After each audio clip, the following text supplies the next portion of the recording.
In today's video, I am going to be breaking down Tre Johnson, and this guy is absolutely amazing. The reason why I'm making this video is because I kind of think that he might have been underrated. Some of the things that he has done so far in this year's Summer League is pretty impressive. So the first thing that I'm going to actually break down, not that floater that he missed, that he eventually got in, but this right here. He gets the steal, and he pulls up for this three, but it's not a three-point shot. He does that shot fake, he puts it off of the heel of the defender, which is very creative, and then he was able to still then score at the rim. Creativity is going to allow you to do a lot of things, especially in the NBA. It's weaker defenses generally.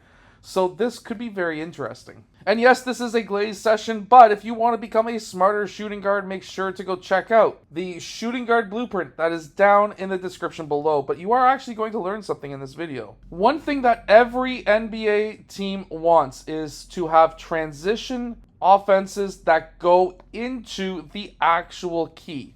Because what will happen is your player, your teammate, will get into the key or get close to it, and they are going to either try and wall up or they are going to absolutely collapse on you. Tre Johnson's over here spreading the court, moving off ball in transition, shuffling, because that's very important, because that's going to get his feet in line much faster, because his teammate makes the kick out pass to him in the corner / wing, and he's able to pull for that shot, and he's able to make it. Now, the other thing is if you are in this position, if you are taking a 3-point shot, that is an absolutely terrible three-point shot, and you are taking that shot in transition, you have to make it. There are two shots that you have to be able to make in transition if you take them. Layups and corner / wing threes. If you have an open three, you have to take it. If you have the lane to the basket, you need to take it. If the defense, for example right here, if they collapse or they wall up on you, you have to be expecting to make that kick out,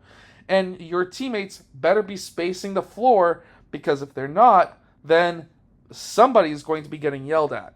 Now, tipped passes on defense are very important, so of course his teammate's going to get really big kudos for making that tip pass. But Tre Johnson is able to get that, I guess you could call it a rebound. And now he's looking down court. Now, one of the things that they expect in college basketball is to make the advanced pass, to advance the ball down court. That would be to this guy, but I kind of understand why he didn't pass it, because this guy could have just turned around one-step interception. Now, continuing down court, there's another man in the corner over here. He's got a teammate on the wing, teammate in the corner. So now, for those fans or potentially players who may look at this play and say, well, I want to be like Tre Johnson and just go straight to the rim, he has options, and he should be able to read that. I'm assuming that he read this happening while he was dribbling down court. And the spacing kind of gets jumbled at first. This guy starts to cut across, probably expecting Tre Johnson to go left, but that would have been a bad decision because this guy's already facing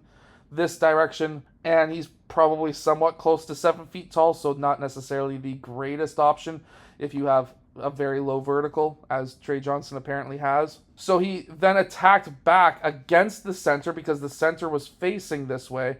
So you always want to attack the top foot, which is this foot, which worked out extremely well because his teammate continued to cut across, which removed this defender out of the way. This is all the things that you need to be able to read and see happening on the court while it's happening and you're dribbling down court. So if you're a player watching this video and you're hearing me talk saying exactly what these guys are doing, it's actually the reads that you have to be able to read and see what's happening because of what's going to happen next. He is not a ball hog. So Tre Johnson attacks back, and because now he's got the option here to pass to, the option here to pass to, this leaves this guy in no man's land. Center doesn't necessarily know what to do because now he's being attacked, essentially. I would have liked this guy to space out over here, but that's just me. But Tre Johnson is then able to finish at the rim. He would have had multiple options. He could have passed over here if he was too afraid of this center blocking his shot. This still would have been an open layup, and it would have been an assist, which would have been still fine for Tre Johnson, but he was able to finish because he knows how to finish high off the backboard. Did you see how that ball reacted? When Tre Johnson goes up, the ball is right here. So if you don't know where it is because it's blurry, well, now you do. So It goes up. It's right here. Look how high that's getting. Now, the idea with the ball always hitting the backboard on its way down is extremely important. So if you find that when you go for a layup and it just pings right off the backboard, it's because the ball is not on its way down when it hits the backboard. Well, this ball actually hits right about there.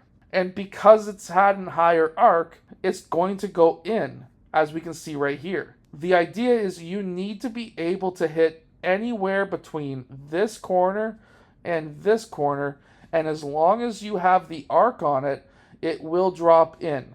However, if you're hitting here and it's pinging off, it's because the ball is not hitting the glass while it is on its way down from its highest most point on the shot. Now, coming down in transition, Tre Johnson is starting to become known for just jacking the three as fast as possible. That is the NBA game, so they're probably liking it. He does shoot well over 40%, so of course, anything above 33% is, of course, preferable.